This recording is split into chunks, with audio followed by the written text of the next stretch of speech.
إن الله وملائكته يصلون على النبي يا أيها الذين آمنوا صلوا عليه وسلموا تسليما.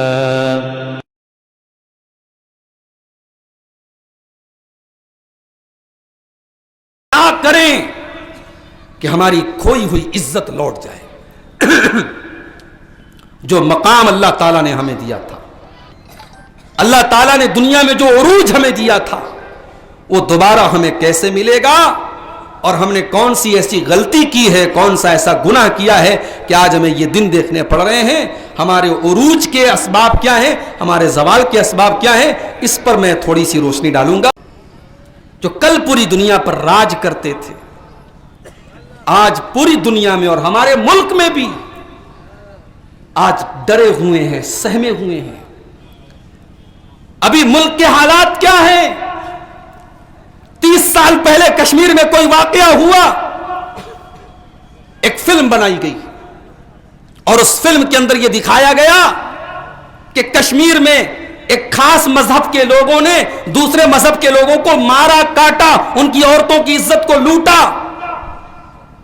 اور آج یہ فلم دکھا کر کے پورے ہندوستان میں اس کو پروموٹ کیا جا رہا ہے تاکہ ملک کا بھائی چارہ ختم ہو اور لوگ ایک دوسرے کے خلاف نفرت کو پالیں۔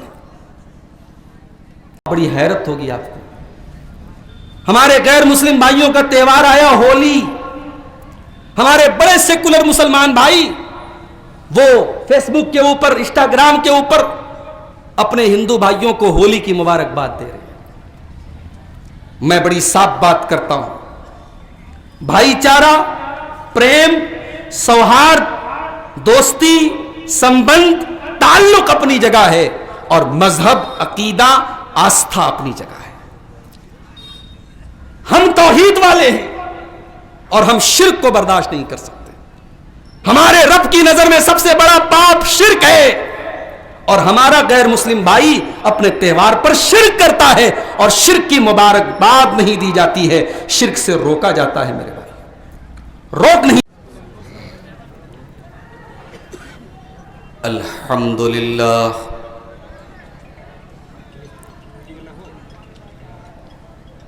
نحمده ونستعینه ونستغفره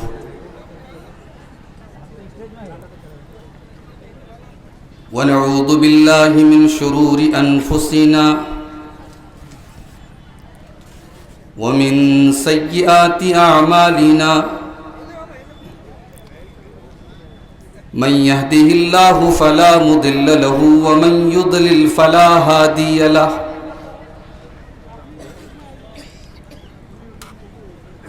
وأشهد أن لا إله إلا الله وحده لا شريك له، وأشهد أن محمدًا عبده ورسوله، يا أيها الذين آمنوا اتقوا الله حق تقاته ولا تموتن إلا وأنتم مسلمون، يا أيها الناس اتقوا ربكم الذي خلقكم من نفس واحدة وخلق منها زوجها وبث منهما رجالا كثيرا ونساء، واتقوا الله الذي تساءلون به والأرحام إن الله كان عليكم رقيبا،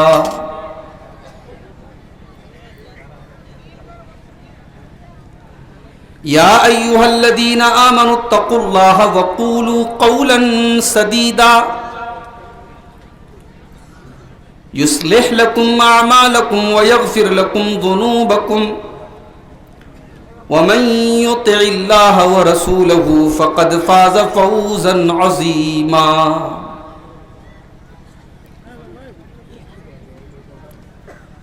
أما بعد فإن خير الحديث كتاب الله، وخير الهدي هدي محمد صلى الله عليه وسلم، وشر الأمور محدثاتها وكل محدثة بدعة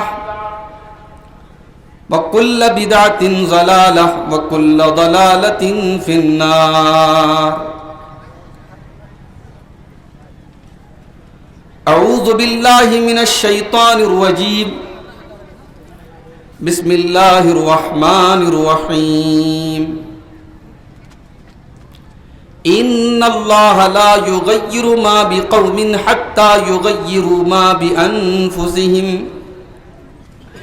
وإذا أراد الله بقوم سوءا فلا مرد له وما لهم من دونه من وال. اسٹیج کے اوپر موجود محترم علماء کرام، بزرگوں اور دوستوں، نوجوان ساتھیوں، پردہ نشین ماں اور بہنوں، پیارے بچوں، کافی عرصے کے بعد موہن پور کی سرزمین پر آنے کا اتفاق ہوا ہے. جی تو چاہتا تھا کہ ایک دو دن آپ کے درمیان گزارا جائے، کچھ وقت دیا جائے،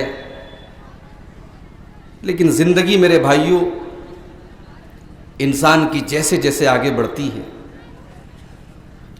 اس کی مصروفیات بڑھتی ہیں، اس کی ذمہ داریاں بڑھتی ہیں. مجھے بڑی خوشی ہے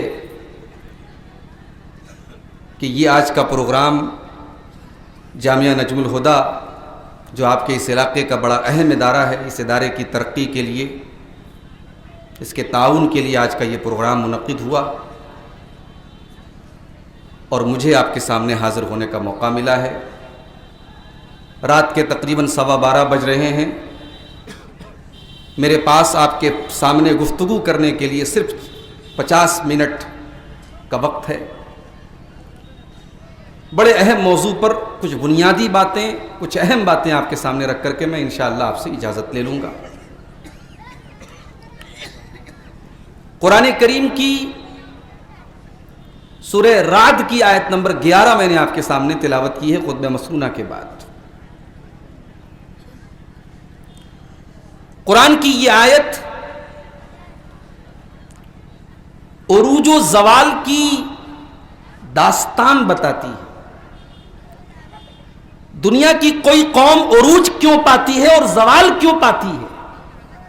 عروج اور زوال کا مطلب سمجھتے ہیں کہ نہیں آپ؟ عروج کا مطلب پرگتی، ڈیولپمنٹ، ترقی، اور زوال کا مطلب ہے پستی، گراوٹ، پتن.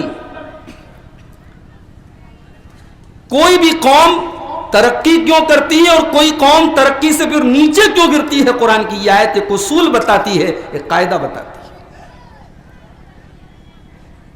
آئیے پہلے اس آیت کو سمجھتے ہیں، پھر اپنی بات کو آگے بڑھاتے ہیں.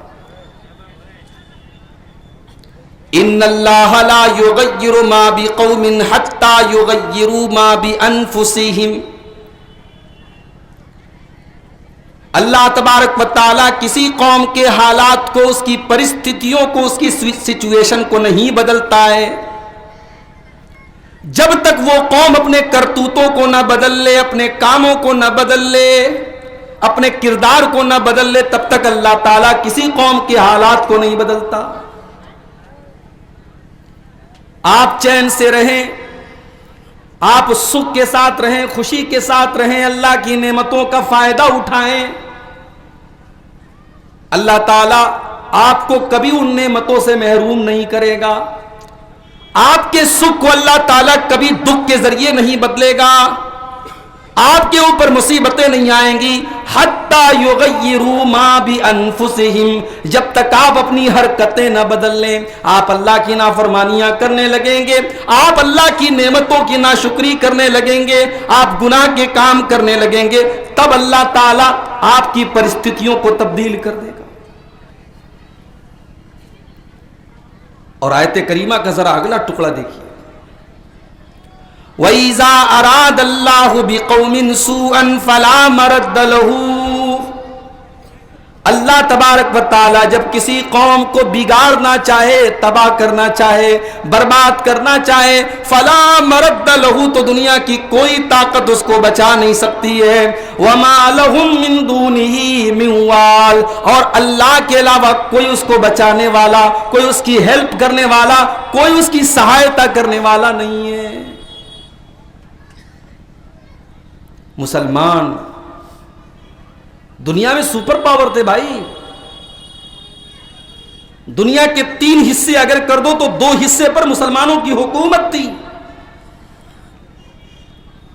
مسلمانوں کا کمانڈر جب زمین کے حصوں کو فتح کرتا ہوا سمندر کے کنارے پہنچا تو اس نے آسمان میں ہاتھ اٹھائے اور کہا، اے اللہ، میرے آگے سے پانی ہی پانی نظر آ رہا ہے، اگر مجھے پتا چل جائے کہ اس پانی کے اس پار بھی کوئی تیری مخلوق رہتی ہے، انسان رہتے ہیں، آبادی بستی ہے، تو اللہ تیرا یہ بندہ اپنے گھوڑوں کو اس سمندر کی اس پانی میں ڈال دے گا اور اس دھرتی کے اوپر جا کر بھی تیری تکبیر کے، تیری توحید کے پرچم کو بلند کرے گا۔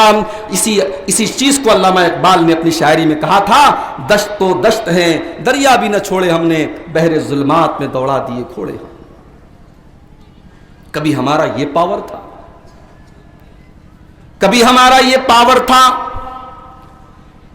کہ ہارون رشید کا دور ہے، ہارون رشید اپنے مکان کی چھت پر کھڑا ہوا ہے، آسمان میں بادل چمک رہا ہے، آسمان میں بادل نظر آ رہا ہے، ہارون رشید کہتا ہے، اے بادل تو جہاں بھی چلا جا، تو جہاں پر بھی برسے گا، مجھے پورا یقین ہے تو جب تو برسے گا اور تیری بارش سے جب زمین میں کھیتی نکلے گی، مجھے پورا یقین ہے تو کہیں پر بھی برسے گا، اس کھیتی کا ٹیکس مجھے ضرور مل جائے گا، تو دھرتی پر جہاں پر بھی جائے گا وہاں پر اسلام کا پرچم ضرور موجود ہوگا، اور میرے خزانے میں، اسلامی خزانے میں وہاں کا ٹیکس ضرور آ جائے گا۔ یہ پاور تھا۔ لیکن آج ایک دور ایسا ہے، آپ کو مارا جائے، آپ کو کاٹا جائے، آپ پر ظلم کیا جائے، آپ لب نہیں ہلا سکتے صاحب۔ کتے اور بلی اور جانوروں کے حقوق کے لیے کمیشن بنے، ادارے بنے ہیں، آپ کی جان اور مال کی سیکیورٹی کی کوئی گارنٹی نہیں۔ وہ قوم جو اتنی طاقتور تھی آج اتنی پست کیوں ہو گئی، آج اتنی گر کیوں گئی، اور آج اس کی جان اور مال اتنی اسرکشت کیوں ہو گئی، اتنی ان سیف کیوں ہو گئی، اتنی غیر محفوظ کیوں ہو گئی؟ اب اس کو سمجھنے کے لیے 2 حدیثیں میں آپ کے سامنے پیش کرنا چاہتا ہوں۔ پہلی حدیث ابو داؤد کے اندر موجود ہے، حدیث کے راوی حضرت ثوبان رضی اللہ تعالیٰ عنہ ہیں، کہتے ہیں کہ میں نے اللہ کے پیارے نبی صلی اللہ علیہ وسلم کو یہ فرماتے ہوئے سنا ہے، یوشک الامم ان تداعى علیکم کما تداعى الاکلۃ الی قصعتها۔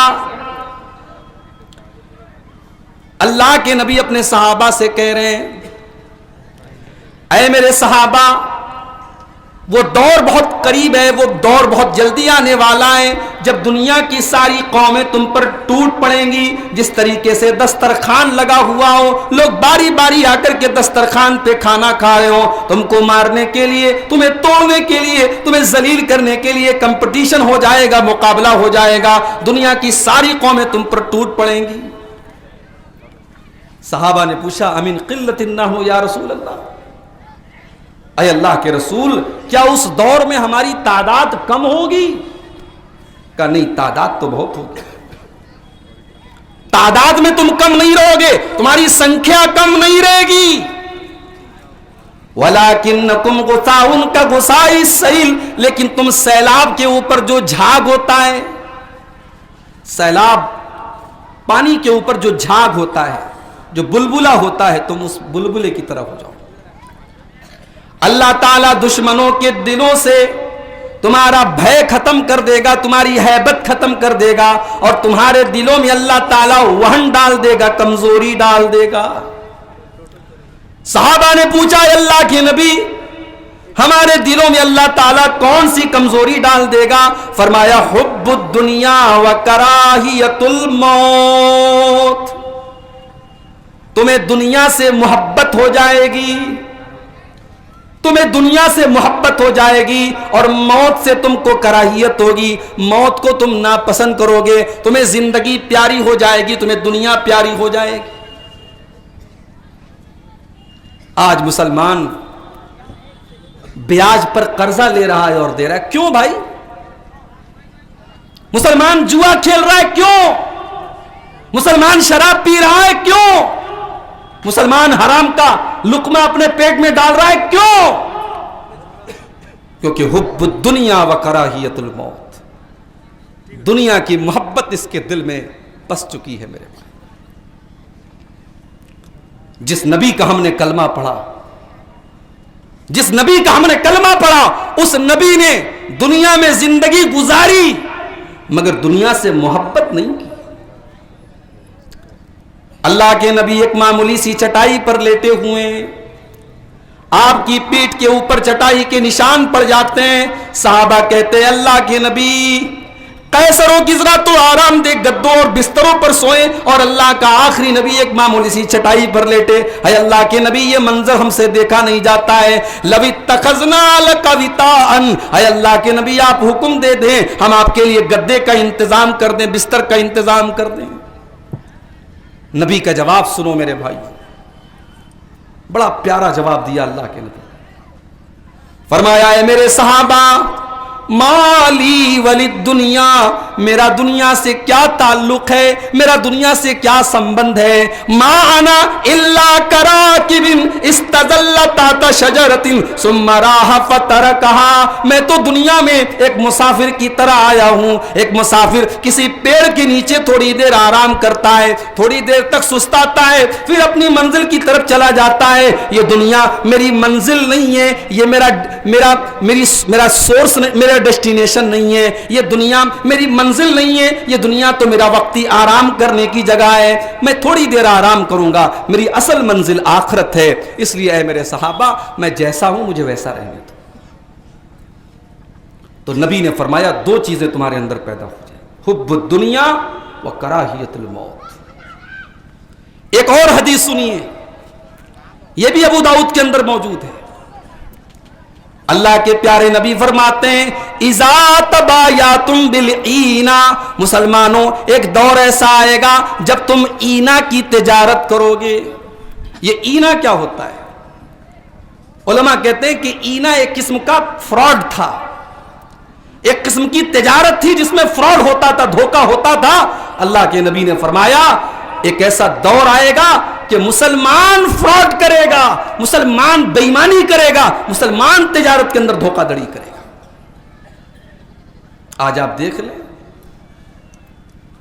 اسی جھارکھنڈ کے اندر کچھ علاقے ہیں، وہاں پورا محلہ، پوری بستی، پورا گاؤں، اس کا کام کیا ہے؟ لوگوں کو فرضی کال کرنا، لوگوں کے اے ٹی ایم سے پیسے چرانا۔ آپ کے اسی جھارکھنڈ میں دھنباد سائیڈ میں آپ چلے جائیں، بہت سارے گاؤں آپ کو مل جائیں گے، اور بڑے افسوس کی بات ہے اس میں اکثریت اپنے میاں بھائی لوگوں کی۔ اذا تبایعتم بالعینا، مسلمانوں تم کاروبار میں بے ایمانی کرنے لوگو، وَأَخَذْتُمْ أَذْنَابَ الْبَقَرِ، اور تم گائے کی دم کو پکڑ کر کے بیٹھ جاؤ گے۔ علماء کہتے ہیں گائے کی دم پکڑنے کا کیا مطلب ہے؟ بھئی اس زمانے میں لوگوں کی شان و شوکت ظاہر کرنے کا طریقہ تھا گائے، بیل، اونٹ، اونٹنی، اور آج کے دور میں اسکارپیو، اور ابھی ایک جو نئی گاڑی آج کل بہت زیادہ چل رہی ہے، کون سی ہے بتاؤ بھائی؟ اسکارپیو کے بعد بھی تو کوئی گاڑی ایک آئی ہے نا، مجھے نہیں پتا۔ گاڑی کا شوق ہے، اچھی بات ہے، گاڑی کا شوق بری بات نہیں ہے، مگر اذا اخذتم اذناب البقر، جب تمہیں سواریوں کا اور گاڑیوں کا اور دنیا کی ان چیزوں کا اتنا شوق ہو جائے گا کہ تم اللہ کو بھول جاؤ گے اور انہی چیزوں کے پیچھے لگ جاؤ گے۔ وَرَضِيتُمْ بِالزَّرْعِ، اور کھیتی باڑی میں تم مگن ہو جاؤ گے۔ وَتَرَكْتُمُ الْجِهَادَ، اور اللہ کی راہ میں جہاد کا، اللہ کی راہ میں قربانی کا جذبہ تمہارے دل سے نکل جائے گا۔ مسلمانوں جب ایسے حالات تمہارے اوپر آ جائیں گے سلط اللہ علیکم ذلہ، اللہ تعالیٰ تمہارے اوپر ذلت کو مسلط کر دے گا، تم ذلیل ہو جاؤ گے، تم ذلیل ہو جاؤ گے، تم پوری دنیا میں تمہیں ذلیل کیا جائے گا، تمہیں اپمانت کیا جائے گا، تمہیں شوشت کیا جائے گا، حتی ترجعوا الی دینکم، جب تک تم اپنے دین کی طرف پلٹو گے نہیں، اپنے دین کی طرف تم رجوع نہیں کرو گے۔ تو وہی مسلمان جو کل پوری دنیا پر راج کرتے تھے، آج پوری دنیا میں اور ہمارے ملک میں بھی آج ڈرے ہوئے ہیں، سہمے ہوئے ہیں۔ ابھی ملک کے حالات کیا ہیں؟ 30 سال پہلے کشمیر میں کوئی واقعہ ہوا، ایک فلم بنائی گئی اور اس فلم کے اندر یہ دکھایا گیا کہ کشمیر میں ایک خاص مذہب کے لوگوں نے دوسرے مذہب کے لوگوں کو مارا، کاٹا، ان کی عورتوں کی عزت کو لوٹا، اور آج یہ فلم دکھا کر کے پورے ہندوستان میں اس کو پروموٹ کیا جا رہا ہے تاکہ ملک کا بھائی چارہ ختم ہو اور لوگ ایک دوسرے کے خلاف نفرت کو پالیں۔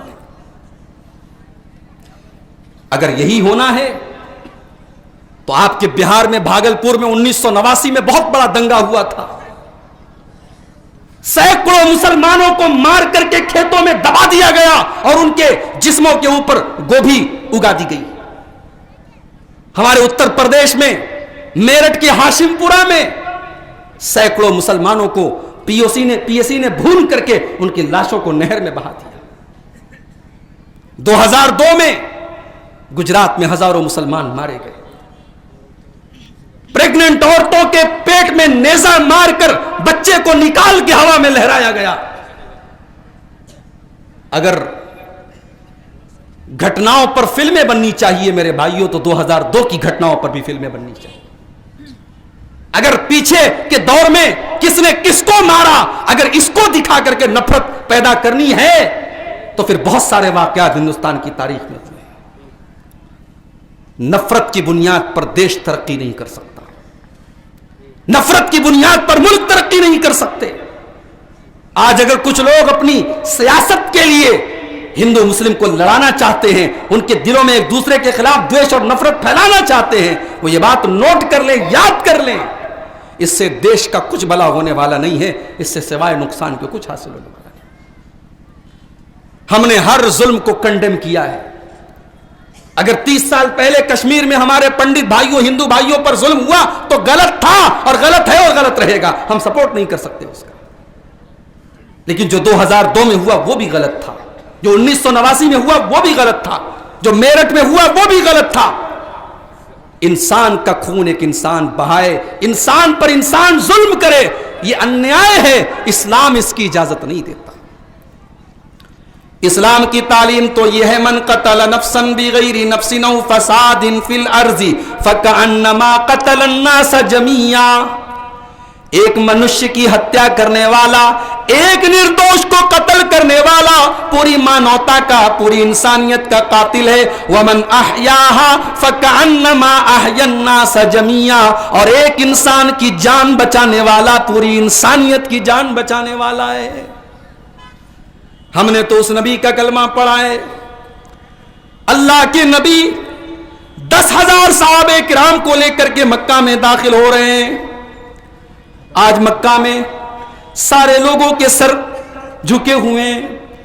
یہ وہی مکہ کی سرزمین ہے جہاں سے 8 سال پہلے میرے نبی کو نکل کر کے جانا پڑا تھا، اپنا گھر چھوڑ کے جانا پڑا تھا، اپنا وطن چھوڑ کر کے جانا پڑا تھا۔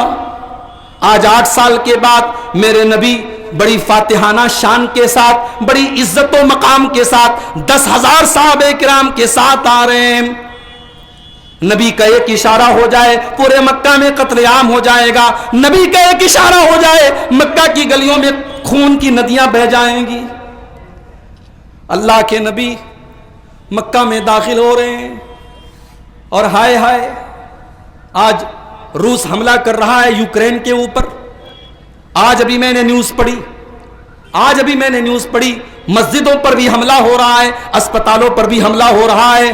آج ایک ملک جب دوسرے ملک پر حملہ کرتا ہے، یہ پرواہ نہیں کرتا میں کس کو مار رہا ہوں، کس کو قتل کر رہا ہوں۔ میرے پیارے ساتھیوں، میرا نبی لوگوں پر حملہ کرنے کے لیے دنیا میں نہیں آیا، میرا نبی لوگوں کو مارنے کے لیے دنیا میں نہیں آیا، میرے نبی تو رحمت بن کر کے آئے تھے۔ میرے نبی مکہ میں داخل ہوئے، چہرے پر کوئی غرور نہیں ہے، چہرے پر کوئی غرور نہیں ہے، ہونٹوں پر کوئی مسکان نہیں ہے، سر جھکا ہوا ہے، زبان سے اللہ کی تکبیر کے کلمات جاری ہیں اور آنکھوں سے آنسو جاری ہیں۔ آپ داخل ہوئے، خانہ کعبہ کے اندر گئے، اس میں حضرت ابراہیم کا فوٹو رکھا ہوا تھا، حضرت اسماعیل کی پینٹنگ رکھی ہوئی تھی۔ آپ نے اس پینٹنگ کو نکال کر کے پھینکا اور دنیا والوں سے کہا، او لوگو، ابراہیم علیہ السلام اور اسماعیل علیہ السلام نے کبھی اپنی تصویر بنانے کا حکم نہیں دیا۔ خانہ کعبہ میں بہت سارے بت رکھے تھے، اللہ کے نبی نے سارے بتوں کو نکالا، نماز پڑھی 2 رکعت، خانہ کعبہ کے باہر نکلے، خانہ کعبہ کے دروازے کے پاس کھڑے ہو گئے، مکہ والے لائن سے کھڑے ہوئے، نبی نے خطبہ دیا، لا الہ الا اللہ وحدہ نصر عبدہ وہزم الاحزاب وحدہ۔ تمام تعریفیں اس اللہ کے لیے ہیں جس نے آج اپنا وعدہ پورا کر دیا اور دشمنوں کو شکست دے دی۔ اے مکہ والو، آج محمد الرسول اللہ تمہارے سامنے کھڑے ہیں، بتاؤ تمہیں آج مجھ سے کیا امید ہے، میں تمہارے ساتھ کیا سلوک کروں گا۔ مکہ والے بیچارے بھیگی بلی بنے ہوئے، کہتے ہیں اخن کریم ابن کریم، اے محمد آپ بڑے شریف آدمی ہیں اور شریف باپ کی اولاد ہیں، ہمیں آپ سے اچھی امید ہے۔ اللہ کے نبی چاہتے تو انتقام لیتے۔ یہ وہی مکہ والے ہیں جنہوں نے میرے نبی کے اوپر نماز کی حالت میں اونٹنی کی بچہ دانی لا کر کے رکھی۔ یہ وہی مکہ والے ہیں جنہوں نے میرے نبی کی گردن میں چادر ڈال کے گلا دبانے کی کوشش کی۔ یہ وہی مکہ والے ہیں جنہوں نے میرے نبی کا قتل کرنے کی پلاننگ کی۔ یہ وہی مکہ والے ہیں جنہوں نے میرے نبی کو وطن سے نکالا۔ آج سب لائن سے کھڑے ہیں، اللہ کے نبی چاہتے تو انتقام لے سکتے تھے، پرتیشودھ لے سکتے تھے، بدلہ لے سکتے تھے، مگر میرے نبی تو رحمت کائنات بن کر کے آئے تھے، میرے نبی تو مرسی اور کرپا اور دیا بن کر کے آئے تھے۔ میرے نبی نے فرمایا لا تسریب علیکم اليوم اذهبوا انتم الطلقاء، اے مکہ والو جاؤ، آج محمد الرسول اللہ کسی سے بدلہ نہ لیں گے، کسی سے انتقام نہ لیں گے۔ اذهبوا انتم الطلقاء، جاؤ تم سب کے سب آزاد ہو، محمد الرسول اللہ کسی کو سزا نہیں دیں گے۔ ہم نے تو اس نبی کا کلمہ پڑھا ہے۔ میرے آج بھارت کا ماحول خراب کرنے کی بڑی گہری چال چلی جا رہی ہے۔ سوال یہ ہے میرے بھائیوں، جو میری تقریر کا ٹاپک ہے، کہ ہم کیا کریں کہ ہماری کھوئی ہوئی عزت لوٹ جائے۔ جو مقام اللہ تعالیٰ نے ہمیں دیا تھا، اللہ تعالیٰ نے دنیا میں جو عروج ہمیں دیا تھا، وہ دوبارہ ہمیں کیسے ملے گا؟ اور ہم نے کون سی ایسی غلطی کی ہے، کون سا ایسا گناہ کیا ہے کہ آج ہمیں یہ دن دیکھنے پڑ رہے ہیں؟ ہمارے عروج کے اسباب کیا ہیں، ہمارے زوال کے اسباب کیا ہیں؟ اس پر میں تھوڑی سی روشنی ڈالوں گا اور اس کے بعد میں آپ سے اجازت لے لوں گا۔ بھئی ہم اور آپ مسلمان ہیں اور ہم کلمہ پڑھتے ہیں لا الہ الا اللہ محمد الرسول اللہ۔ اس کلمے کا مطلب کیا ہے؟ اللہ کے سوا کوئی سچا معبود نہیں ہے اور محمد صلی اللہ علیہ وسلم اللہ کے رسول ہیں۔ اب ظاہر ہے کہ ہمارے اسلام کی پہچان ہے توحید۔ جب تک ہم توحید پر تھے ہم دنیا میں عزت والے تھے۔ جب ہم نے توحید سے منہ موڑا، مسلمانوں کے گھروں میں شرک ہونے لگا، مسلمانوں کی عورتیں کالے دھاگے پہننے لگیں، مسلمانوں کے بچے کالے دھاگے پہننے لگے، مزاروں پر سجدے کرنے لگے، محرم میں تعزیے بنانے لگے، قبروں پر سر جھکانے لگے، اس دن سے اس امت کے زوال کی داستان شروع ہو گئی۔ ہم جب تک توحید پر تھے، ایمان پر تھے، اللہ نے ہماری مدد کا وعدہ اسی کنڈیشن پر کیا ہے کہ تم ایمان والے رہو گے تب ہم تمہاری مدد کریں گے. یا ایھا الذین آمنوا ان تنصروا اللہ ینصرکم ویثبت اقدامکم. اے ایمان والو جب تم اللہ تعالیٰ کی مدد کرو گے, اس کے دین کی مدد کرو گے, توحید پر قائم رہو گے, اللہ تعالیٰ تمہاری مدد کرے گا. ایک دوسرے مقام پر اللہ نے فرمایا انا لننصر رسلنا والذین آمنوا فی الحیات الدنیا. ہم اپنے ایمان والے بندوں کی مدد کریں گے. ایمان کہاں ہے ہمارے اندر؟ ایمان کہاں ہے؟ شرک میں لت پت ہے آج کا مسلمان.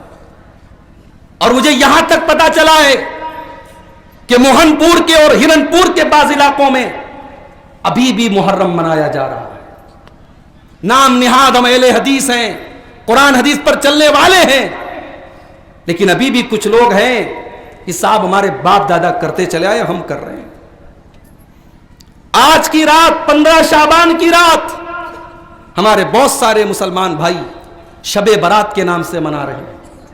پورے قبرستان میں روشنی ہے, اگربتی جلائی جا رہی ہے, مردوں کی روحیں گھر میں آ رہی. یہ عقیدہ رکھا جاتا ہے کہ ہمارے جو باپ دادا مر گئے ہیں ہم ان کے نام سے حلوہ کا فاتحہ دیں گے تو ان کی روحیں خوش ہو جائیں گی.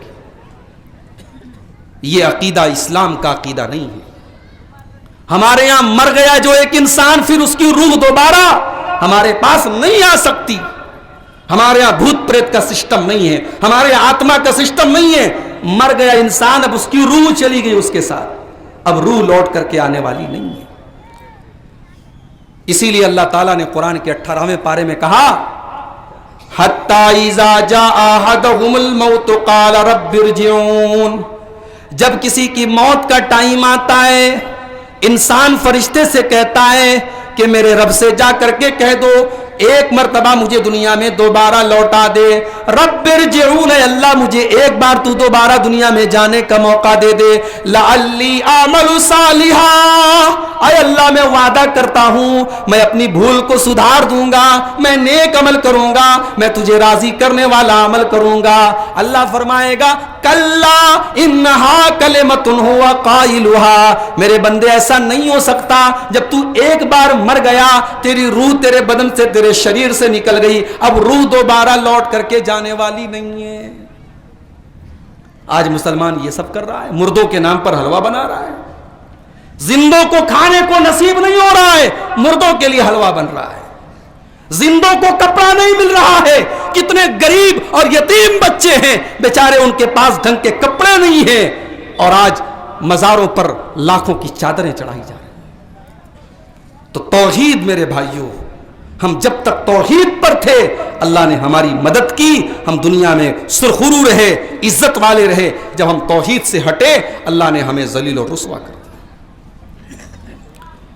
اسی لیے اللہ کے نبی فرماتے ہیں لا تقوم الساعة حتى تلحق قبائل من امتی بالمشرکین. قیامت نہیں آئے گی جب تک میری امت کے کچھ لوگ مشرکوں کے ساتھ مل نہیں جائیں گے. ابھی آپ کو ایک بات بتاؤں, بڑی حیرت ہوگی آپ کو. ہمارے غیر مسلم بھائیوں کا تہوار آیا ہولی. ہمارے بڑے سیکولر مسلمان بھائی وہ فیس بک کے اوپر, انسٹاگرام کے اوپر اپنے ہندو بھائیوں کو ہولی کی مبارکباد دے رہے ہیں. میں بڑی صاف بات کرتا ہوں, بھائی چارہ, پریم, سوہارد, دوستی, سمبند, تعلق اپنی جگہ ہے, اور مذہب, عقیدہ, آستھا اپنی جگہ ہے. ہم توحید والے ہیں اور ہم شرک کو برداشت نہیں کر سکتے. ہمارے رب کی نظر میں سب سے بڑا پاپ شرک ہے, اور ہمارا غیر مسلم بھائی اپنے تہوار پر شرک کرتا ہے, اور شرک کی مبارکباد نہیں دی جاتی ہے, شرک سے روکا جاتا ہے. میرے بھائی روک نہیں سکتے تو خاموش رہو, مبارکباد دے رہے ہو. اور ہمارے بعض بھائی, اللہ معاف کرے, ایمان اتنا کمزور ہو چکا ہے کہ روہنگیا مسلمانوں کے بارے میں ایسی نیوز بھی آئی کہ نیشنلٹی پانے کے لیے اور بھارت کی ناگرکتا پانے کے لیے انہوں نے اپنا دھرم تک پریورتن کر لیا, مرتد ہو گئے, اسلام کو چھوڑ دیا, ایمان کو چھوڑ دیا. ایک طرف مسکان خان کی جیسی ہماری بہنیں ہیں جو بیچاری حجاب میں کھڑی تھی, دشمنوں کے نرغے میں کھڑی ہو کر کے اس نے اپنے حجاب سے سمجھوتا نہیں کیا, اور آج جب کرناٹک ہائی کورٹ کا فیصلہ آیا کہ حجاب کی اجازت نہیں ملے گی اسکول اور کالج میں, تو کتنی لڑکیوں کے بارے میں نیوز آئی کہ وہ ایگزام دینے گئی, کالج کے لوگوں نے کہا آپ حجاب اتاریے تب ہم آپ کو اندر جانے دیں گے, اس لڑکی نے کہا نہیں ہم ایگزام چھوڑ سکتے ہیں, حجاب نہیں چھوڑ سکتے. اور آج ہماری بہنیں کالجوں میں جا رہی ہیں بے پردہ بغیر حجاب کے, اور ہماری غیرت گوارا کر رہی ہے. وہ سلائی کڑھائی کا ڈھنگ سیکھنے جا رہی ہیں بغیر حجاب کے, اور ہمارے ماتھے پر کوئی بل نہیں پڑ رہا ہے. یہ بے حیائی, یہ بے شرمی, یہ بے غیرتی میرے بھائیوں ہمارے سماج میں نہیں ہونی چاہیے. مسلمان بچی بچپن سے اس کو سکھایا جائے کہ تو مسلمان کے گھر میں پیدا ہوئی ہے, تو بے پردہ اور بے حیا نہیں رہے گی. اس کی گھٹی میں شرم و حیا کو پلایا جائے, اس کو بچپن سے بتایا جائے تو اسلام والی ہے, تو پردے والی ہے, تو حجاب والی ہے. اور یہ پردہ دنیا کی نظر میں کچھ بھی ہو, دنیا کی نظر میں یہ پردہ عورت کے اوپر ظلم ہو, اتیاچار ہو, لیکن اسلام کی نظر میں یہ پردہ عورت کے لیے سرکشا کوچ ہے. یہ پردہ عورت کو سرکشا دیتا ہے, یہ پردہ عورت کو عزت دیتا ہے, یہ پردہ عورت کو غیر مردوں کی نظر سے بچاتا ہے.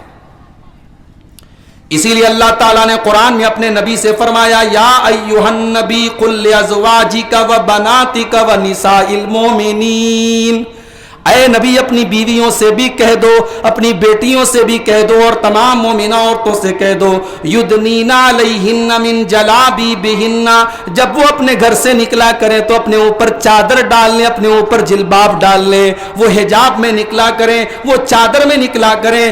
ذالک ادنی ان یعرفن فلا یؤذین, یہ پردہ ان کی پہچان بن جائے گا, یہ پردہ ان کی آئیڈینٹی بن جائے گا, یہ پردہ دنیا کو بتائے گا یہ ایمان والی عورتیں, یہ پردہ والی عورتیں. آج یورپ کے اندر کتنی عورتیں جرمانہ دیتی ہیں, فائن دیتی ہیں, پینالٹی دیتی ہیں, مگر پردہ کرتی ہیں. آج ساؤتھ افریقہ کا کرکٹر ہاشم املہ, اس نے آج تک شراب کا کوئی اشتہار اپنے کرکٹ کی ڈریس پر اس نے نہیں لگایا. اس نے جرمانہ دیا, پینالٹی دی, مگر اس نے کہا نہیں میں شراب کا ایڈورٹیزمنٹ نہیں کروں گا. انگلینڈ کا کرکٹر معین خان, انگلینڈ کی رپورٹر عورت اس کا انٹرویو لے رہی ہے, اور عورت ٹائٹ کپڑے پہن کر کے اس کے سامنے انٹرویو لے رہی ہے, اور اللہ کا وہ بندہ, وہ دیندار بندہ جو کرکٹر ہے, دولت کی کمی نہیں, عیش کر سکتا ہے, عیاشی کر سکتا ہے, مگر اس اللہ کے بندے نے اپنی نظروں پر اتنا کنٹرول کیا ہے کہ رپورٹر جو تھی, نیوز رپورٹر جو انٹرویو لے رہی تھی, وہ دیکھ رہی ہے, مگر معین خان, اس معین علی نام کا وہ کرکٹر اس عورت کی طرف ایک مرتبہ بھی نہیں دیکھ رہا ہے. اس کو کہتے ہیں میرے بھائیو پریکٹیکل اسلام. ہمارا اسلام پریکٹیکل اسلام نہیں. ہم نے سمجھا ہم گوشت کھاتے ہیں, ہم جمعہ نماز پڑھ لیتے ہیں, ٹوپی لگاتے ہیں, لنگی پہن لیتے ہیں, بس صاحب ہم مسلمان ہو گئے. پریکٹیکل مسلمان مرو میرے بھائیو. اور پریکٹیکل مسلمان کون ہے؟ جو اسلام کو فالو کرتا ہے, جو توحید پر قائم رہتا ہے. ہم جب تک توحید پر قائم تھے, ہم ایمان پر قائم تھے, اللہ نے ہماری مدد کی, اور جب ہم نے توحید سے سمجھوتا کر لیا اور اللہ کی ناقدری شروع کر دی, ہمارا انجام جو ہے آج پوری دنیا میں ہم دیکھ رہے ہیں. ابھی فیس بک کے اوپر ایک ویڈیو میرے سامنے آیا, ایک صاحب تقریر کر رہے تھے, بولے جانتے ہو پیران پیر شیخ عبد القادر جیلانی کا کتنا اونچا مقام تھا, ان سے جو مصافحہ کرنے آتا تھا, ان سے جو آدمی مصافحہ کر لیتا تھا, اس دن اس کی موت نہیں ہوتی تھی. لوگ اپنی زندگی بڑھانے کے لیے, زندگی بچانے کے لیے شیخ عبد القادر جیلانی کے پاس آ کر کے ان سے مصافحہ کرتے تھے. ایک عورت کو ایک بیٹا تھا, اکلوتا بیٹا تھا. عورت نے سوچا میرا اکلوتا بیٹا اگر مر گیا تو میں تو بے سہارا ہو جاؤں. تو وہ روزانہ صبح جاتی تھی اور شیخ عبد القادر جیلانی سے اپنے بچے سے مصافحہ کرواتی تھی. ایک دن مصافحہ کروا کے گھر آئی, بچہ مکان کی چھت پر چڑھا, گر گیا, بچے کا انتقال ہو گیا. ماں کو یقین تھا میرا بیٹا شیخ عبد القادر جیلانی سے مصافحہ کر کے آیا ہے, میرا بچہ مر نہیں سکتا ہے. بچے کی لاش کو لے کر کے ماں آئی. شیخ عبد القادر جیلانی درس دے رہے تھے. یہ میں بیان کر رہا ہوں, مولانا صاحب جو تقریر کر رہے تھے ان کی بات بیان کر رہا ہوں, اس کو سچا واقعہ مت سمجھ لینا. شیخ عبد القادر جیلانی صاحب درس دے رہے ہیں اور غصے میں آ کر کے انہوں نے اپنے طلباء سے کہا, اپنے اسٹوڈنٹ سے کہا, مر جاؤ. اب جتنے ان کے اسٹوڈنٹ تھے سب مر گئے. جب سب مر گئے تو بڑھیا نے دیکھا یہ بڑا اچھا موقع ہے, اب شیخ سب سے کہیں گے اٹھ جاؤ, میں اپنے بچے کو بھی لٹا دیتی ہوں, جب سب اٹھیں گے تو میرا بچہ بھی اٹھ جائے گا. بڑھیا نے بچے کو بھی لٹا دیا. شیخ عبد القادر جیلانی کا اٹھ جاؤ, سب اٹھ گئے, بچہ نہیں اٹھا. لیکن اس بڑھیا کو شیخ عبد القادر جیلانی کے اوپر بڑا پکا عقیدہ تھا. اس نے کہا, شیخ صاحب میرا بیٹا مر گیا ہے, میں مان نہیں سکتی ہوں, وہ آپ سے مصافحہ کر کے گیا تھا. شیخ عبد القادر جیلانی نے کہا, اگر میرے کہنے سے مرا ہوتا تو میرے کہنے سے ضرور زندہ ہوا ہوتا, یہ میرے کہنے سے نہیں مرا ہے. بڑھیا نے کہا, میں کچھ نہیں جانتی, میرا بیٹا آپ سے مصافحہ کر کے گیا ہے, اس کو آپ مرتا ہوا نہیں دیکھ سکتے. شیخ عبد القادر جیلانی نے آسمان میں دیکھا, اچانک اپنا ہاتھ آگے بڑھایا, جھٹکے سے ہاتھ پکڑ کر کے کھینچا, بڑھیا کا بچہ زندہ ہو گیا. مریدوں نے یہ منظر دیکھا, کہا شیخ عبد القادر جیلانی یہ کیا منظر ہے, آپ نے ہاتھ بڑھا کے کھینچا, بڑھیا کا لڑکا زندہ ہو گیا. کہا, میرے رب کی قسم ہے مجھے, میں نے دیکھا کہ موت کا فرشتہ اس بچے کی روح کو لے کر کے جا رہا ہے, اور جس تھیلے میں لے کر کے روح لے کے جا رہا ہے اس میں اور بھی بہت سارے لوگوں کی روحیں تھی. میں نے اس کے ہاتھ سے وہ تھیلا پکڑ کر کے چھین لیا اور تمام روحوں کو میں نے نکال دیا. اس بڑھیا کے بچے کے ساتھ ساتھ آج جتنے لوگ مرے تھے سب زندہ ہو. عوام نعرہ لگانے لگی, سبحان اللہ, ماشاء اللہ. میرے بھائیو, یہ اللہ کی توہین نہیں ہے کہ اللہ کسی کو موت دے دے اور شیخ عبد القادر جیلانی زندہ کر دے. ارے شیخ عبد القادر جیلانی تو اللہ کے ایک نیک بندے تھے. اگر مردوں کو زندہ کرنا کسی کے بس میں ہوتا تو میرے نبی, اللہ کے آخری نبی جناب محمد الرسول اللہ اپنے بیٹے ابراہیم کو مرنے سے بچا لیتے. آپ کا بیٹا ابراہیم آپ کی گود میں دم توڑ رہا ہے, آخری سانسیں لے رہا ہے, آپ کا بیٹا آپ کی گود میں دم توڑ رہا ہے اور اللہ کے نبی کی آنکھوں سے آنسو جاری ہیں, آپ رو رہے ہیں اور آپ یہ کہہ رہے ہیں, ان العین تدمع والقلب یحزن ولا نقول الا ما یرضى ربنا. اے میرے بچے ابراہیم, تیرے جانے سے تیرے باپ کا دل غمگین ہے, تیرے باپ کی آنکھوں سے آنسو بہ رہے ہیں, مگر تیرا باپ آج اپنی زبان سے کوئی ایسی بات نہیں نکالے گا جس سے اللہ ناراض ہو جائے. میرے نبی اپنے بچے کو نہیں بچا سکے, میرے نبی اپنے چچا کو مرنے سے نہیں بچا سکے, میرے نبی کی آنکھوں کے سامنے 3 بیٹیوں کا انتقال ہو گیا, میرے نبی ان کو نہیں بچا پائے, اور شیخ عبد القادر جیلانی جس سے مصافحہ کر لے وہ بچ جائے. یہ عقیدے ہیں میرے بھائیوں, یہ توحید کا تماشا اور توحید کو برباد کرنے والے یہ واقعات آج منبروں پر بیان کیے جا رہے ہیں, آج اسٹیج پر بیان کیے جا رہے ہیں, اور عوام نعرے لگا رہی ہے اور عوام سبحان اللہ کہہ رہی ہے. میرے بھائیوں, جب تک امت اپنے عقیدے کو صحیح نہیں کرے گی, اپنے ایمان کو صحیح نہیں کرے گی, اپنی توحید کو صحیح نہیں کرے گی, یہ امت کامیاب نہیں ہو سکتی, یہ امت دوبارہ اپنی عزت نہیں پا سکتی. دوسری چیز, آج امت کے اندر جو تفرقہ ہے, جو اختلاف ہے, جو جھگڑا ہے, جو نفرت ہے, یہ نفرت بھی جب تک رہے گی امت ترقی نہیں کر سکتی. ایک مسلک کی مسجد میں دوسرے مسلک کا آدمی چلا جائے, اس کو نماز پڑھنے کی اجازت نہیں ہے. چلے جائیے کلکتہ میں, مسجد کے باہر گیٹ پر لکھا ہوا ہے فلاں فلاں مسلک کے لوگ اس مسجد میں نہ آئیں. گجرات کی احمد آباد کی ایک مسجد میں یہاں تک لکھا ہے اگر اس مسجد میں فلاں فلاں مسلک کے لوگ آئے تو 5,000 روپیہ جرمانہ دینا پڑے گا اور ان سے مسجد کو دھلوایا جائے گا. اتنی نفرت ہے, اتنی عداوت ہے میرے بھائی.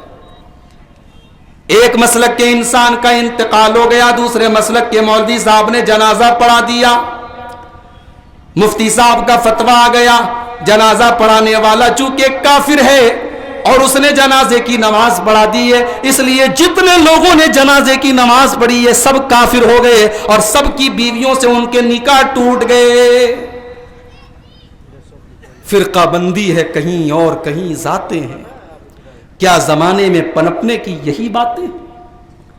میرے نبی تو پتھر کھا کھا کر کے لوگوں کو ملاتے رہے، تم مرغے کھا کھا کر کے لوگوں کو توڑتے رہے۔ میرے نبی نے پتھر کھا کے لوگوں کو جوڑا اور تم نے اپنے گلے میں پھول کے ہار پہن پہن کر کے لوگوں کو جدا کیا ہے۔ میرے پیارے ساتھیوں، آج اس امت کے اندر جو بٹوارے ہو گئے، جو تفرقے ہو گئے، اس تفرقے نے بھی امت کو برباد کر ڈالا۔ اسی لیے اللہ نے قرآن میں فرمایا وَاعْتَصِمُوا بِحَبْلِ اللَّهِ جَمِيعًا وَلَا تَفَرَّقُوا، اے مسلمانوں تم اللہ کی رسی کو مل کر کے تھامو اور آپس میں تفرقہ نہ کرو، اختلاف نہ کرو، اللہ کی رسی کو مل کر کے تھامو۔ مدینہ کے انصاریوں میں دو قبیلے تھے، اوس اور خزرج، آپس میں ذرا ذرا سی بات پہ لڑا کرتے تھے، لیکن جب اللہ کے نبی مدینہ کے اندر آئے آپ نے اوس اور خزرج کو بھائی بھائی بنا دیا، اور جب مکہ کے مہاجر مدینہ پہنچے اللہ کے نبی نے مکہ کے مہاجرین کو اور مدینہ کے انصاریوں کو بھائی بھائی بنا دیا۔ اللہ نے فرمایا وَاذْكُرُوا نِعْمَةَ اللَّهِ عَلَيْكُمْ إِذْ كُنْتُمْ أَعْدَاءً فَأَلَّفَ بَيْنَ قُلُوبِكُمْ، مسلمانوں تم یاد کرو تم ایک دوسرے کے خون کے دشمن تھے، اللہ نے اپنے نبی کو بھیج کر کے تمہیں بھائی بھائی کر دیا۔ نبی تو یہ کہیں مسلمان سے ملو تو سلام کرو، مسلمان چھینکے الحمدللہ کہے تو یرحمک اللہ کہو، مسلمان بیمار ہو جائے تو عیادت کرو، مسلمان مر جائے تو جنازے میں جاؤ، اور آپ فتویٰ دیں کہ مصافحہ کرنے سے نکاح ٹوٹ جاتا ہے، آپ فتویٰ دیں کہ فلاں مسلک کا جلسہ ہے، پروگرام ہے، اس میں مت جانا۔ آج اس طریقے کے فتوے دیے جا رہے ہیں میرے بھائیوں، جب تک یہ تفرقہ اور یہ جھگڑا اور یہ اختلاف ختم نہیں ہوگا امت ترقی نہیں کر سکتی۔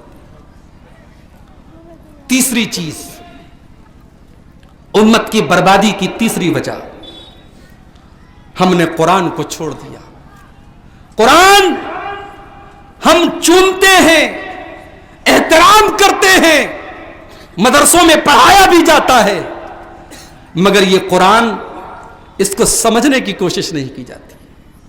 یہ قرآن کوئی تبرک کی کتاب نہیں ہے میرے بھائی، یہ قرآن ایک مسلمان کی زندگی گزارنے کی گائیڈ ہے۔ یہ قرآن ہمیں طریقہ بتاتا ہم کیسے زندگی گزارے، یہ اللہ کا آخری پیغام ہے۔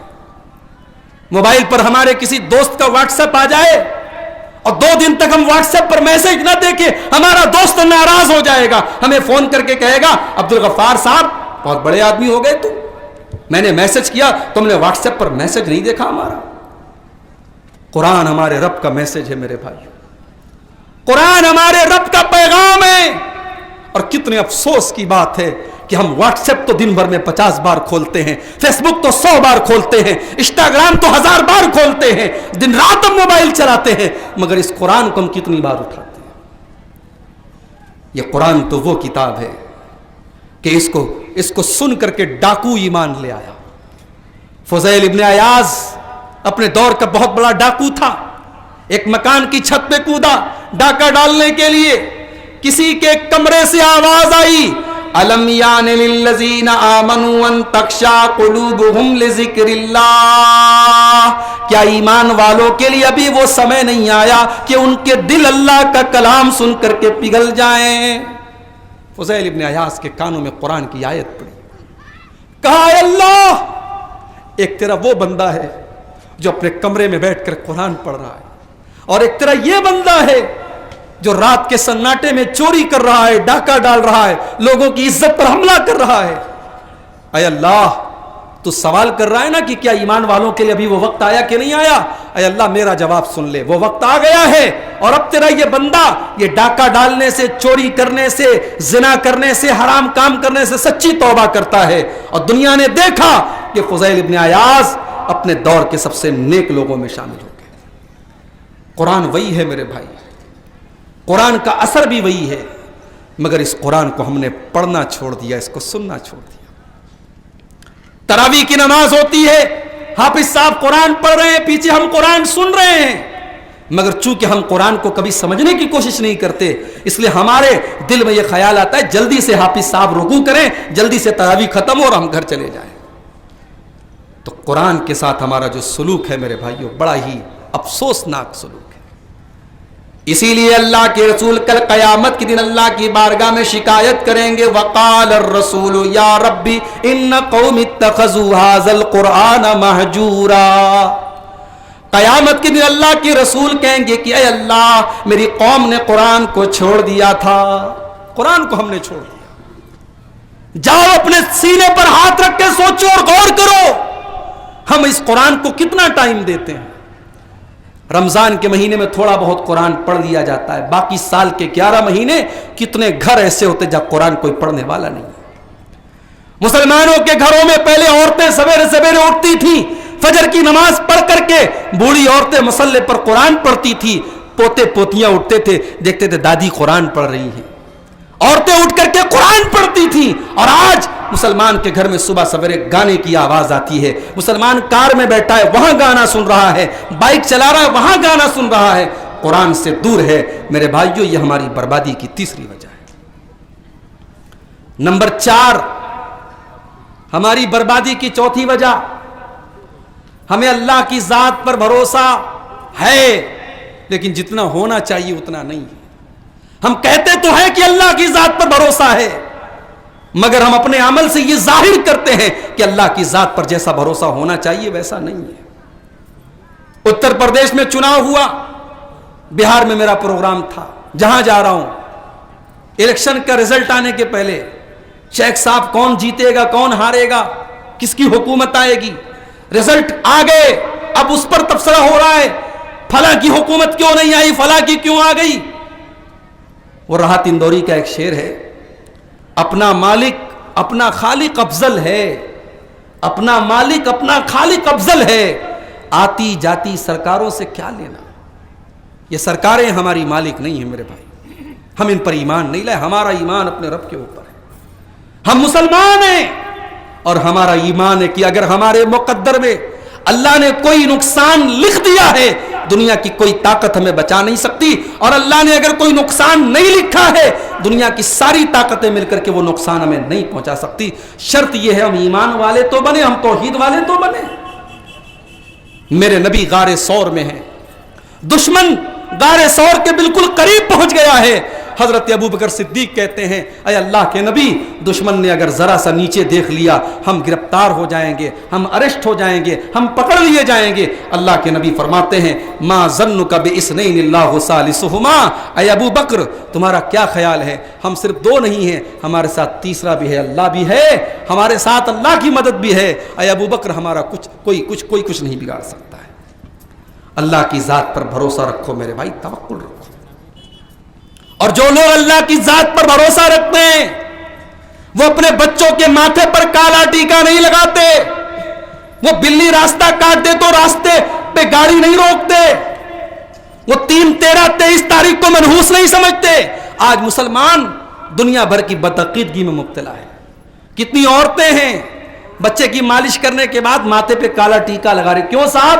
کہتے کالا ٹیکا لگانے سے نظر نہیں لگتی۔ غلط بات ہے، توحید کے خلاف بات ہے، توکل کے خلاف بات ہے۔ بلی نے راستہ کاٹ دیا، گاڑی بریک لگا دی، بلی نے راستہ کاٹ دیا، بلی کی کیا اوقات ہے وہ تمہارا کچھ بگاڑ سکے۔ تو توکل کو مضبوط کرو، اللہ کی ذات پر یقین کو مضبوط کرو۔ نمبر 5، ہماری بربادی کی 5ویں وجہ، بینک میں ہم نے پیسہ ڈالا ہے، 100 روپیہ ہم نے ڈالا، 1 سال کے بعد ہمیں 110 روپیہ ملا۔ 100 روپیہ ہمارا کیپٹل ہے، 10 روپیہ ہمیں انٹرسٹ مل رہا ہے، بیاج مل رہا ہے۔ اب یہ الگ مسئلہ ہے کہ بینک میں بیاج ملتا ہے، اس بیاج کا کیا کیا جائے۔ شیخ عبد الکریم صاحب موجود ہیں، ان سے آپ پوچھ لیجئے گا، وہ آپ کے علاقے کے ہیں، وہ آپ کو فتویٰ دے دیں گے۔ علماء یہی کہتے ہیں کہ بینک کے انٹرسٹ کو اپنے استعمال میں نہیں لانا چاہیے، حرام ہے وہ، لیکن اس کو بینک میں چھوڑنا بھی نہیں چاہیے۔ آپ ہر سال اپنی بینک کی پاس بک دیکھ لیں، جو انٹرسٹ آ رہا ہے اس پیسے کو نکال کے کسی غریب کو دے دیں، کسی ضرورت مند کو دے دے، کسی مریض کو دے دے، اس کو اپنے استعمال میں نہیں لائے۔ لیکن آپ مان لیں آپ نے بینک میں 100 روپیہ جمع کر دیا اور 1 سال کے بعد بینک نے کہا صاحب آپ کا 100 روپیہ بھی ختم ہو گیا، آپ ایسے بینک میں کھاتا رکھیں گے؟ نہیں رکھیں گے۔ بھائی ہم نے 100 روپیہ جمع کیا، ہمیں 110 نہیں چاہیے لیکن 100 تو چاہیے، ہمیں اپنا کیپٹل چاہیے، اپنی پونجی چاہیے۔ میرے بھائیوں، اس امت کا کیپٹل ہے اس امت کے نوجوان۔ آج ہماری بربادی کی 5ویں وجہ یہ ہے، ہمارا نوجوان آج برباد ہے۔ مسلم علاقوں میں ڈرگس استعمال ہو رہے ہیں، مسلم علاقوں میں شراب پی جا رہی ہے، مسلمان نوجوان رات کو 2 بجے تک موبائل دیکھ کر ان کی آنکھیں دسی ہوئی ہیں، ان کے جسم خراب ہیں، ان کی جوانی برباد ہے۔ اس نے اپنی جوانی کے مقصد کو پہچانا ہی نہیں۔ ایک مسلم نوجوان کو اگر یہ پتا چل جائے کہ اس کی زندگی کا مقصد بہت اونچا ہے، اس کو اللہ نے یہ جوانی کی طاقت کس لیے دی ہے؟ اللہ کو راضی کرنے کے لیے دی ہے۔ ایک مسلمان نوجوان اگر اپنی زندگی کے مقصد کو سمجھ لے، رب کعبہ کی قسم وہ جوانی کی فجر کی نماز نہیں چھوڑے گا، وہ راتوں میں تہجد نہیں چھوڑے گا۔ نوجوانوں، آپ کی بربادی اس امت کی بربادی ہے اور آپ کی کامیابی اس امت کی کامیابی ہے۔ اپنے آپ کو طاقتور بناؤ، صحیح وقت پر رات میں بستر پہ سو جاؤ اور صحیح وقت پر اٹھ جاؤ۔ کل میں مجلاڈی میں پروگرام تھا، برہروا گاڑی سے جا رہا تھا، صبح کے 4 بجے تھے، میں نے دیکھا نوجوان لڑکے سڑک پر دوڑ رہے ہیں۔ میں سمجھ گیا یہ وہ لڑکے ہیں، یہ وہ نوجوان ہیں جو پولیس میں بھرتی ہونا چاہ رہے ہیں، جو فوج کی تیاری کر رہے ہیں۔ صبح کے 4 بجے دنیا اپنے بستروں پر سو رہی ہے، یہ نوجوان صبح سویرے دوڑ لگا رہے ہیں۔ کیوں؟ کیونکہ اس کی زندگی کا ایک ٹارگٹ ہے، اس کی زندگی کا ایک مقصد ہے، اسے فوج میں بھرتی ہونا ہے، اسے پولیس میں بھرتی ہونا ہے۔ میرے بھائیو، آپ کی زندگی کا بھی ایک مقصد ہے۔ آپ اس دنیا میں کھانے، کمانے، انجوائے کرنے کے لیے نہیں آئے ہیں، آپ کی زندگی کا مقصد اللہ کو راضی کرنا ہے۔ آپ کی زندگی کا مقصد اللہ کو راضی کرنا ہے، اس لیے اپنی جوانی کو برباد مت کرو، اپنی جوانی کا صحیح استعمال کرو۔ کل قیامت کے دن اس جوانی کا حساب آپ کو دینا پڑے گا۔ اللہ کے نبی فرماتے ہیں لا تزول قدم ابن آدم من عند ربہ حتی یسأل عن خمس، انسان اپنے قدم نہیں ہلا سکتا ہے جب تک 5 سوالوں کے جواب نہ دے دے۔ ان 5 سوالوں میں ایک سوال یہ بھی کیا جائے گا وعن شبابہ فیما بلا، تو نے اپنی جوانی کو کہاں گزارا۔ اور آخری پوائنٹ بات کر کے میں بات ختم کروں گا، کیونکہ 1:10 ہو رہے ہیں، میرے پاس 20 سے 25 منٹ ہے، پاکوڑ اسٹیشن جانا ہے۔ یہ امت برباد ہے، اس کی بربادی کی ایک بہت بڑی وجہ اس امت کی عورتوں کا بگاڑ ہے۔ اور مولانا عبد الکریم صاحب بیٹھے ہوئے ہیں، ہمارے مولانا صادق صاحب بیٹھے ہیں، اس علاقے کے ذمہ دار لوگ بیٹھے ہیں، میں آپ کی توجہ اس طرف بھی لے کے جانا چاہتا ہوں کہ اپنے ادارے اور لڑکیوں کے ادارے آپ جو چلاتے ہیں بہت اچھی بات ہے، مگر آپ کے علاقے میں مسجد میں عورتوں کے لیے جمعہ کا انتظام اگر نہیں ہے، اور اکثر جگہوں پر نہیں ہے، تو اللہ کے واسطے انتظام شروع کروائیے۔ ساری لڑکیاں بنات کے اداروں میں نہیں پڑھتی ہیں، آپ کی لڑکیاں کالج میں بھی پڑھتی ہیں، کانوینٹ میں بھی پڑھتی ہیں، وہاں دین سے دور ہے وہ، اور ان لڑکیوں کو، ان عورتوں کو دین سکھانے کی ذمہ داری آپ کی ہے۔ میرے بھائی آپ لوگ سب کو یہ بولیے انشاءاللہ اپنی اپنی مسجد میں انتظام کریں گے، عورتوں کے لیے جمعہ میں مسجدوں میں انتظام کریں گے، انشاءاللہ کریں گے۔ آج ہماری لڑکیاں مرتد ہو رہی ہیں میرے بھائی، آج مسلمان لڑکیوں کے بیان آ رہے ہیں کہ یہ پردہ وردہ ملوں کی دین ہے، اسلام کے اندر کوئی پردہ نہیں ہے، قرآن میں کوئی پردہ نہیں ہے۔ آج ہائی کورٹ کا جج کہہ رہا ہے کہ اسلام میں پردہ ضروری نہیں ہے۔ اب کیا ہائی کورٹ کا جج بتائے گا اسلام میں کیا ضروری ہے اور کیا ضروری نہیں ہے؟ میرا رب اپنے قرآن میں پردہ کا حکم دیتا ہے، اور ہماری لڑکیاں پردہ تب کریں گی جب ان کو پردے کی اہمیت پتہ لگے گی۔ اس لیے مسجدوں میں عورتوں کا انتظام ہر حال میں ہونا چاہیے، تاکہ کم سے کم ہفتے میں جمعہ کا دن آتا ہے، آدھا گھنٹہ کی تقریر ہوتی ہے، ہم دین کی بات سنتے ہیں، ہماری عورتیں بھی دین کی بات سنیں۔ باتیں بہت ہیں میرے بھائی، وقت میرا ختم ہو گیا ہے۔ عورتوں کے اندر جو بگاڑ ہے، بے حیائی اور بے پردگی ہے، اس کی وجہ سے بھی آج یہ امت تباہ ہے۔ میں آخری بات بیان کر کے بات ختم کر رہا ہوں کہ عورت کی 2 حیثیت ہے۔ میری مائیں بہنیں اس بات کو سن لیں، میں بات ختم کر رہا ہوں۔ عورت کی 2 حیثیت ہے۔ ایک حیثیت یہ ہے، اللہ کے نبی نے فرمایا کہ دنیا کی سب سے قیمتی دولت عورت ہے، اور دوسری حدیث میں اللہ کے نبی نے فرمایا کہ میری امت کے مردوں کے لیے عورت سے خطرناک کوئی فتنہ بولو بھائی نہیں. عورت کے بارے میں دو باتیں اور دونوں بالکل اپوزٹ ہے. عورت کو سب سے قیمتی دولت بھی کہا اور عورت کو سب سے بڑا فتنہ بھی کہا. پتہ یہ چلا عورت حیا والی بن جائے, عورت پردے والی بن جائے, عورت نمازی بن جائے, عورت عزت والی بن جائے, عورت اپنی آبرو کی حفاظت کرنے والی بن جائے, وہ دنیا کی سب سے بڑی دولت ہے. اور عورت اگر بدچلن بن جائے, بے حیا بن جائے, بے پردہ بن جائے, بے دین بن جائے تو وہ دنیا کے لیے سب سے بڑا فتنہ ہے. میرے بھائیو, آئیے ہم اللہ سے دعا کریں. یہ ہماری بربادی کے جو اسباب ہیں, اللہ تعالیٰ ان اسباب کو دور کرنے کی اور ہم سب کو اپنی اصلاح کرنے کی توفیق عطا فرمائے. اللہ تعالیٰ ہم سب کو ایک کر دے, نیک کر دے. رب العالمین ہمارے نوجوانوں کی اصلاح فرما دے, ہماری ماں بہنوں کی اصلاح فرما دے, ہمارے اندر جو کمیاں اور کوتاہیاں ہیں اللہ ان کو معاف کر دے. رمضان کا مبارک مہینہ آگے آنے والا ہے, اللہ ہمیں زندگی دے تاکہ اس مہینے میں ہم نیکی کر کے زیادہ سے زیادہ اللہ کی مغفرت کے ہم حقدار بن سکے. آمین. وآخر دعوانا الحمدللہ رب العالمین.